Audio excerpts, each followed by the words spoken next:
Hi, welcome to the Atherton Alcove, or what we like to call the Brodkin Nook. This is the public home for the A. Keith Brodkin Contemporary Western Artist Project.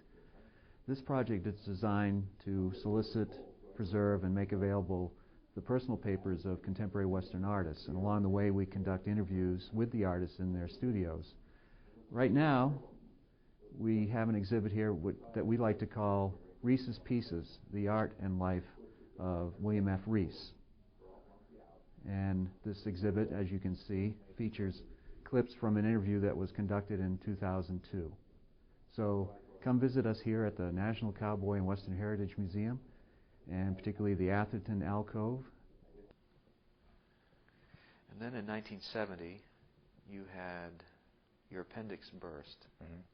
And that was, talk about that life-changing event, both physically and also in terms of your career. I mean, yeah, well, that's when 13 became my lucky number. It goes on Friday the 13th in March. My appendix ruptured in the middle of the night, and I became deathly ill. And I went to the doctor, and they treated me for the flu, or I really didn't know what they were treating me for, but their focus was on the flu or something like that.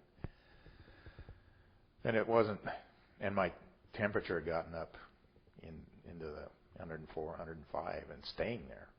I was lucky I didn't get brain damage from it, or maybe I did, don't know it, but I got so ill that they put me in the hospital after 10 days of this, and opened me up to see what was the matter. And I remember when the night they did that, he came in, the doctor came in, and he says, "You need to sign this immediately, and I don't have time to explain it to you." And I said, "What is it?" And he says, "It's going to be your death certificate if you don't sign it." He says, "You'll be dead by morning if you don't sign it." And I get to work right now. He really didn't want that to explain it to me. He says, "There's 1,000,001 chance you may have what they call a floating appendix, but if not, I don't know what it is, but we've got to find out." So I said, "Okay." So I signed it, and the next morning when I woke up, he told me that's what it was. It was my appendix had broken clear off and floated up against my diaphragm, and it walled off up there. But I had peritonitis and gangrene and everything. So I basically should have died. In fact, when they sent me home after a week, they literally sent me home to die because no one has ever lived through that, they said. But then you started having, you were regretting your life at that point. Right, when I was laying in the hospital bed, I could hear them out there talking, and were basically trying to figure out how much longer I was going to live and what the odds were of me making it. And I started thinking about the things that bothered me the most was the fact that number one, would never see my kids raised. And number two, I wouldn't fulfill a life with my wife. And number three is I'd never know if I could make it as a painter because I was still painting signs. And always wanting to quit. And I'd saved up like close to $4,000, $3,500, something like that, to quit my job with. But once I got to that goal, then I didn't quite have the nerve to quit. And so I had been dealing with that for about a year, knowing I should go in and quit and get started. But I didn't do it. Now I'd waited too long.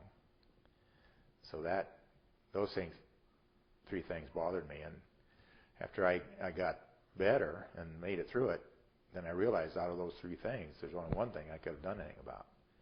And that was I had to quit my job and start painting. So, but by that time, I had $25 left.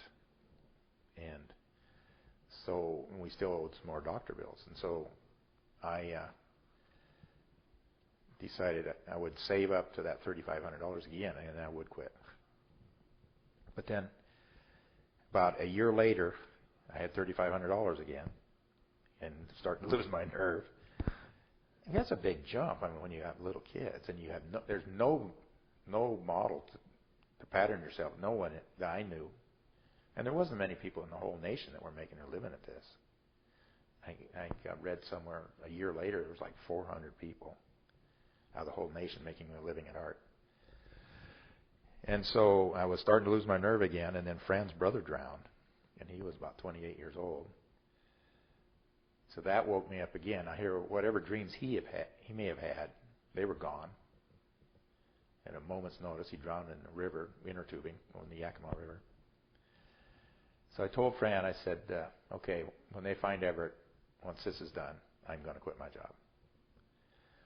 So they found him on the day of the funeral. I went in the next day and quit. Told him I was quitting July 1st. 71. Yeah. So I figure, okay, so it doesn't work. I can last 9 months on $400 a month with the $3,500.